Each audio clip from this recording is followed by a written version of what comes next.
Hi everyone, welcome back for another tutorial. In this tutorial I'm going to show you the beauty of shooting HDR at nighttime.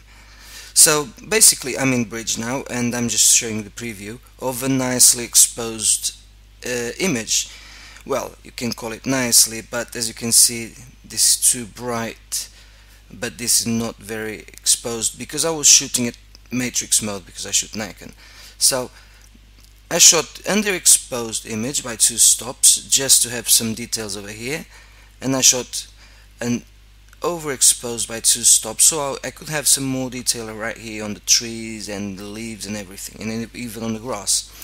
So I'm going to show you how to do this in Photoshop using HDR, and now we can make an okay photo into a great photo. So with this image selected, I'm going into Tools, Photoshop, Merge to HDR Pro, and even though it was shot on a tripod, Photoshop will try to align them, and it may take a couple of seconds because I'm using my old machine, because I can't record tutorials on my new one because it's Windows 8.1.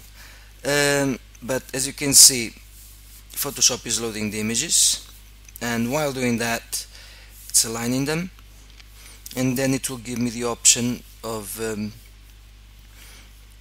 generate a HDR image.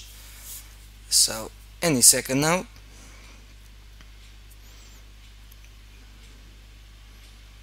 And bear in mind one thing, you can do this with all sorts of photography.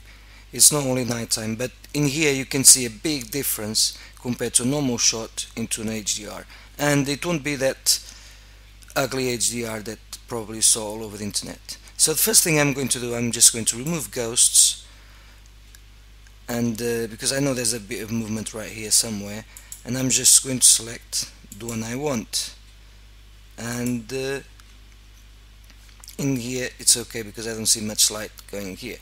So I'm done with this, and because I'm using Photoshop CC and I've got this ticked complete toning in Adobe Camera Raw, I can press tone in ACR. So basically what we'll do is Photoshop now is creating a 32-bit, as you can see right here where my mouse is, a 32-bit image, and it will open straight into Camera Raw, and it's just an awesome feature in Photoshop CC. So if you're using other versions of Photoshop, this alone is worth the upgrade. So Photoshop will convert this to a smart object, so if you're not happy with the results and you accept the changes in Camera Raw, you can come back to Camera Raw from Photoshop, and there you go. As you can see, we have just like before, just a normal exposed image.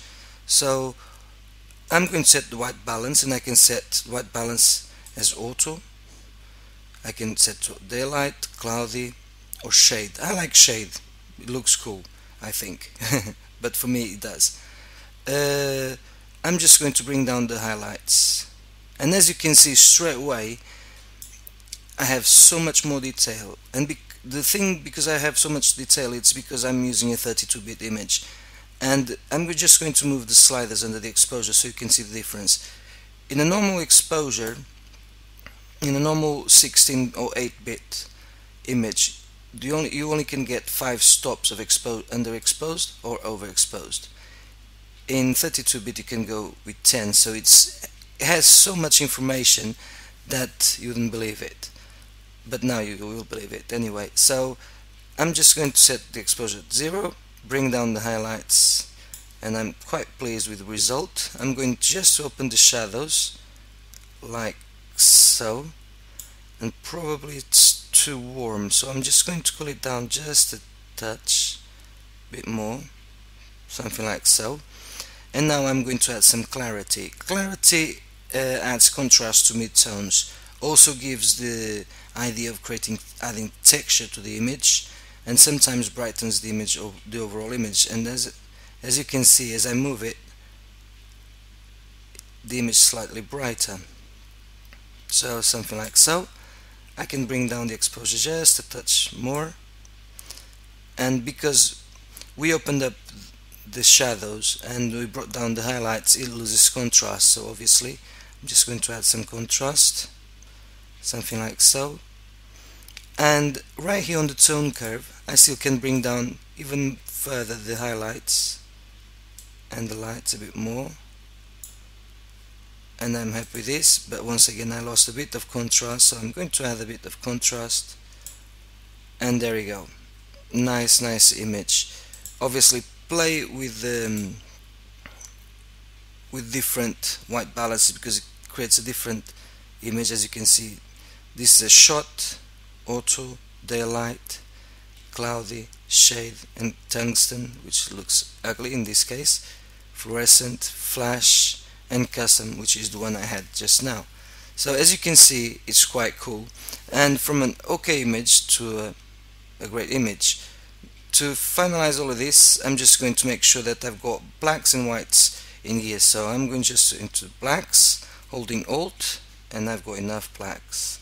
So I'm just going, I want something like so, a bit too much, and I want some white, and I've got some white points right here, so it's fine.